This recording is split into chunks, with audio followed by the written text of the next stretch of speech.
You're a coach or consultant, you've got just $5,000 and 3 months, make or break. In this video, I'm going to be going through how Daniel Priestley would help a coach or consultant with just 3 months of runway, $5,000 in cash, successfully launch and start their coaching or consulting business. So today I'm here with Daniel Priestley, co-founder of ScoreApp, and I have a very, very special task for him. I want him to run us through how he would, with just $5,000 in cash and 3 months to get it right, successfully build and launch a coaching and or consulting business from scratch. I've tasked him to use all of his experience, as much AI as he can use, and for him to really get something going. So Dan, the floor is yours. You get to decide whatever coach or consultant. We are going to pick one. You get to pick the niche. We're going to pretend that you've got 20 years of experience in it. You've been laid off, or you've decided to, take the plunge. You've got a little bit of cash, haven't got much time.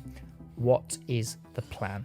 So the first plan is intellectual capital. So essentially intellectual capital is my playbook or my story that hooks people's attention. I'm going to ask myself the question, what is the hardest problem that I know how to solve, and who would find the most value in solving that problem? So let's say I know how to prevent someone from getting a divorce. Well, that's going to be of low value to someone who's single and a very high value to someone who's an ultra high net worth individual who doesn't want to get divorced. I have had someone who 10x'd their rate simply by changing which customer they went after. There was an occupational health and safety guy. He was working with offices that weren't very unsafe, and then he switched across to food manufacturing, 10x'd his rate because he was able to solve a hard problem for that type of thing. So the first thing is intellectual capital. What is my playbook? What is the problem that I know how to solve? Second thing is ideal customer persona. So I'm going to think about who are the people I know who have access to the biggest budgets. Maybe they're corporates, maybe they're founders, maybe they're ultra high net worths, maybe they're very high earning professionals. So I'm going to make a list of all the people who have access to money. I've got to be able to sell to someone with money.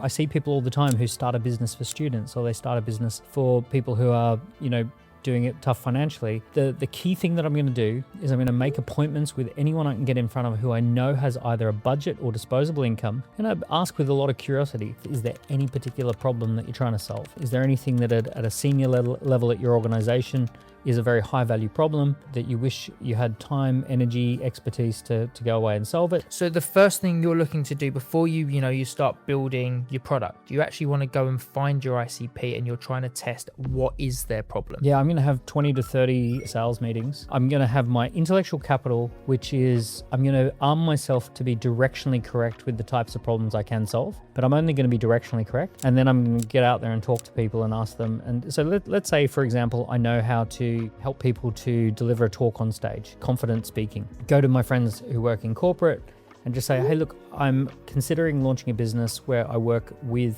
professionals to speak on stage and screen. Is that at all of interest? Is there any senior initiatives that would be in alignment with that? Is there any problems that you need solving? If not, anything else that you can think of that is a pretty serious issue that you've got. So I'm going to do 30 of those sales meetings. I'm going to finish up each sales meeting. When they tell me a problem, I'm going to say, actually, what you've described is something that I can support. I'm going to put together an offer for you. Would I have the opportunity to bring back some sort of proposal or some sort of an offer? So I'm just going to essentially feel out the marketplace. If I can find a theme, I'm going to launch a waiting list. And the waiting list is essentially me saying, I'm going to be launching this. You were one of the people who showed some initial interest. I'll give you priority. I'll add you to the waiting list. And what I'm going to try and do is create a imbalance between the number of people on the waiting list and the number of people I can actually take on. So for example, if I can take 5 clients, I'm going to try and build my wait list to 40, 50, 60 people on the wait list. So I'm just going to reach out and I'm going to start talking to anyone who's in that space and leave them a voice note on social media or on WhatsApp. And I'm going to do a quick pitch. And my pitch is essentially going to be, it's Daniel. I'm now getting into this industry. My background is this, this, and this. These are the pains, problems that we'll be solving. If you're interested in that, let me know, and I'll send you through the link to join the waiting list. It's an expression of interest, no commitment, but it allows me to fine tune and understand what it is you're trying to solve. So I'm just getting soft commitment. Until such time as I get 40 to 50 people on the waiting list, then I go back to everybody and say, just letting you know, there's been a lot of interest in this. I have 47 people who have joined the waiting list. I can only take on 5 clients. So I'm going to reach out to certain people who I think are suitable first. You're on that list. Let me know if it's still something you're interested in, or if you want to be removed from the list, which is also totally fine. All right, so I'm building demand and supply tension. And you got a list of people now already. You haven't spent a penny, by the way. No. And how long is that going to take? A couple of days. So you haven't spent $1 of the money yet. You've spent a few days. On each social media platform, you can send about 100 messages a day. So on 4 social media platforms, I can send 400 messages. I can just smash out as many text and audio messages as I possibly can from 8 o'clock in the morning till 8 o'clock at night. 3 days later, I've got hundreds of people that I've sent out there. The great thing about social media is that it's organized the whole world into groups of people. If I want to go searching for every partner at KPMG, they're on LinkedIn. And you think that magic number is 10x. So if you conserve if 5 clients keep your mortgage paid, keep your kids at school, then you want to have 10 times that amount of people on your waiting list. If I want 5 clients, I kind of want minimum 25 on the waiting list. 50 would be great. Somewhere around that would be enough. It needs to essentially sound like, oh, I could miss out on this. I want to solve this problem, but it actually turns out there's proof of concept here. And mind you, if it's very difficult for me to build that waitlist, I need to go back to the start, because it shouldn't be too hard to build the waitlist. And in terms of the waitlist, it sounds great. Where are you building this waitlist? I'm going to build it on ScoreApp, scoreapp.com. So I'm going to set up a landing page, and the questions I'm going to ask people is which best describes the current situation you're in, which best describes the desired outcome you'd love to get, which best describes the challenge or frustration that's held you back, what kind of option do you think would suit your needs, and is there anything else you want me to know? And once you've built the waitlist, you don't subscribe, I'm assuming you're going to use the AI builder. When is the right time to launch? And how are you going to price it? When I talk to the people who seem like they've got the biggest budgets, in theory, I'm going to do a couple of things. I'm going to go onto AI and Claude, and I'm going to ask, what are the typical price points for this? What do these types of organizations typically pay for this service? And because I don't have overheads, I'm probably going to come in maybe 10, 20% under. So it seems like, okay, it's below our expectations. It would fit within our budget. So if they normally pay 50 grand, I might come in at 42, and they go, okay, that fits within our budget. We could allocate that. So I'm going to do some research on AI. The great thing about corporates is, in many cases, if you've got some rapport with them and they want to solve the problem, they'll guide you towards where it needs to come in at. There'll be a process. I would probably also personally, if it's an urgent thing, I wouldn't necessarily focus on big corporate. I'd focus on mini corporate, and I'd focus on mid-size. So like any business doing 2 to 20 million is going to be easily able to spend tens of thousands without too much approval. Tends to be with big corporate that even any amount of money needs some talking and decision making and all of that sort of stuff if you're not already an approved supplier. Mid-sized companies that do 2 to 20 million of revenue are a gold mine, because they behave like fast growth little entrepreneurs, but they also have bigger budgets. And if you are doing the public speaking example you said, you'd go in and say you're, C-suite, or even one level below that, they're doing talks, they're trying to win more business.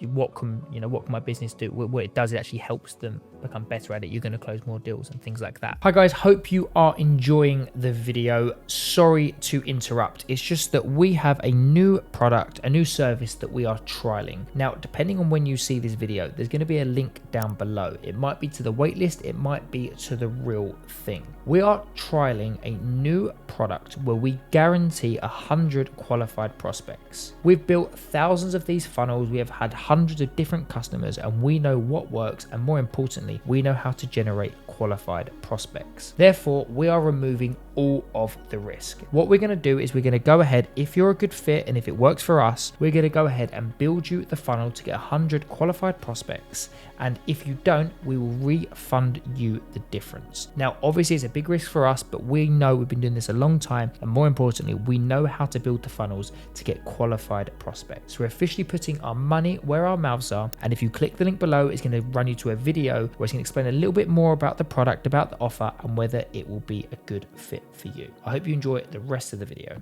How are we going to get over the obstacle of the fact we've just started? We haven't got testimonials, we haven't got, clients, loads of reviews online. What is it that we can do? I know you spoke before about, the 7 to 11 rule and building trust and authority through that.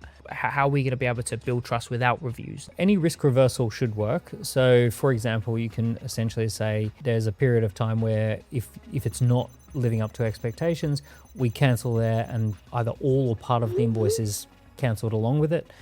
You can go extreme, where if you get to the end and it's not for you, just say so and we do a complete refund, right? Depending on how much you want to back yourself. You can actually do a thing where you say, look, the normal rate for this would be 50 grand. We're going to be doing a 20% discount because you're one of our first clients, on the condition that you'll do a testimonial when we come through.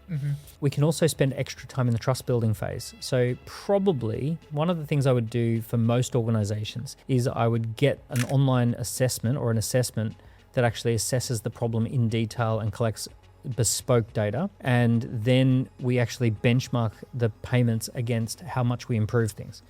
So for example, let's say they had an issue with employees quitting and not sticking around, and it's called retention. So let's say they have a retention problem. We can measure what is your current level of retention. We can do a benchmark around employee satisfaction, employee happiness. We can actually create that as a data-driven benchmark. We can then 3 months later reassess, see if we've moved the benchmark and see if the retention, and we can have essentially payment based upon hitting those benchmarks. Yeah, take it at the start and at the end, and we can just see the improvement, and that's going to be great testimonials after that. So after we've probably got through that first month, you've got a few clients through the door, they've signed up, overheads are really low, but we want to kind of go to the next level now. We want to start probably getting more traffic, because traffic sales can fix everything in a business. How, obviously, you're a big advocate of making content, being a key person of influence.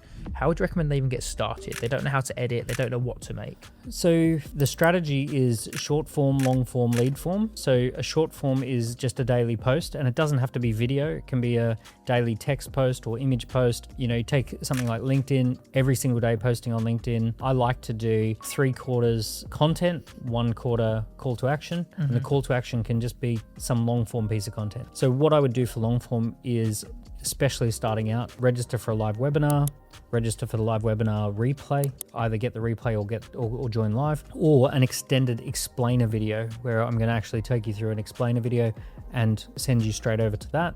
And then the sales form is, if you're interested, fill in the expression of interest and we'll contact you off the back of that. Every day, minimum, on 4 platforms. I'd be doing a post on all 4 platforms.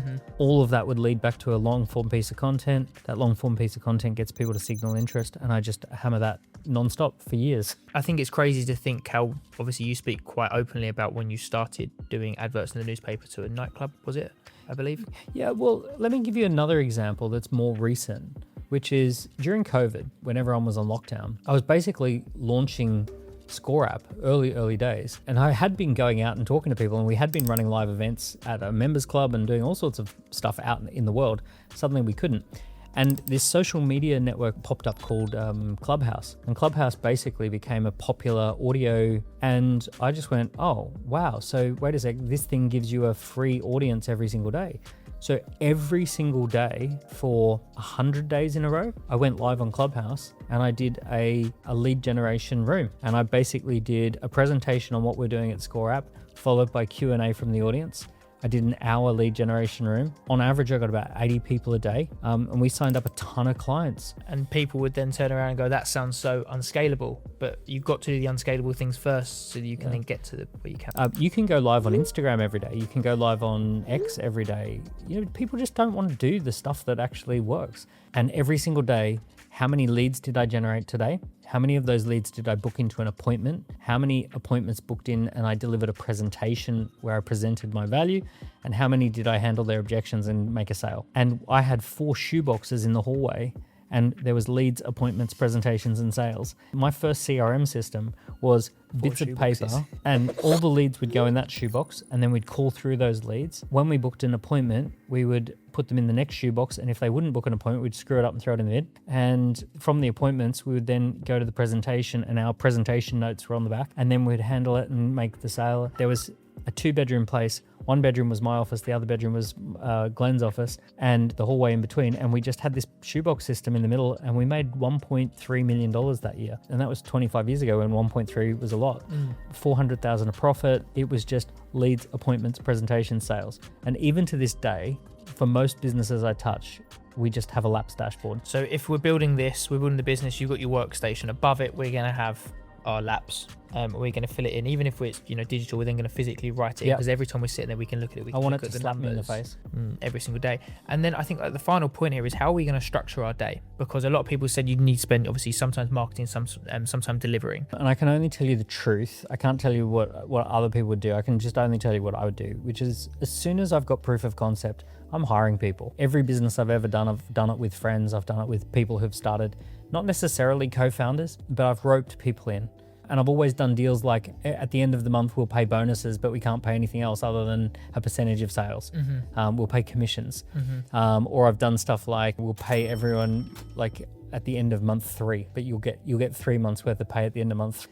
You hire the people who then build the business with you. I'm going to hire an appointment setter who's going to book appointments for me. I'm going to do the appointments. I'm going to perhaps hire someone who's phenomenally good at looking after the client. My dream scenario, as quick as possible, is that I don't have to delight clients, that the clients get delighted by somebody else. What I've discovered is that the biggest bang for buck that you can ever hire is someone who knows how to look after a client but hates selling. Basically, when people hit a certain age, they've got 20, 30 years worth of experience under their belt, and they feel like sales is beneath them. They hate sales, they hate leads, they hate appointments, they hate presentations. They just want to do the work because they love doing the work, but they just do not want to touch the sales process. And because they hate sales, they will devalue themselves by about 70%. You can sell them for 100 grand a year and pay 30 grand a year simply because they don't like selling. This is the most common thing that I've found. And mind you, they know that that's the case. They just don't want to do it. Like, for example, if I'm selling to a big corporate, if I secure a contract for a couple $100 grand, I could secure that contract for delivery on $4 grand a day and pay someone $1 grand a day or less. And that would be effortless, because there are so many people who'll go and deliver. They'll do a world-class job of it. They just don't want to sell. So if you are a coach or a consultant, you're almost saying that you're going to take charge of the traffic. You're going to take charge of the sales. You're going to find someone else to actually deliver the product for you. Do the onboarding and ease them into your products. Money moves towards the hard thing that no one wants to do, which is sales. And it moves away from the fun thing that everybody wants to do. So as soon as you're doing the fun thing that everyone wants to do, there's a lot of people who want to do that. And they compete away the profit. As soon as you focus on the thing that no one wants to do, you make a ton of money. And then just to finish off, we have the laps in place. We always say bulletproof system. If a lead comes into your world, sorted. We've got the system. How are we going to get more of them? So posting every single day on social media with a call to action. The CTA can either be for long form content or fill in a form, but every single day on all the platforms. You can actually, on some of the platforms, you can do multiple posts a day and it won't penalize you at all. So LinkedIn is a once a day platform. Instagram is a 5 times a day platform. You can post over and over and over again. It'll keep putting you in front of new audiences. Then as soon as you have content that's working, boost it up with ads. So you post 30 bits of content, you analyze which piece of content worked the best, put some ad spend behind it. So that was how to start a coaching or consulting business in under 3 months with just $5,000. Now, if you actually want to watch me build one of the waitlists that Daniel's just spoken about, then there's going to be a link here to watch my video where I build it in under 20 minutes. I'll see you there.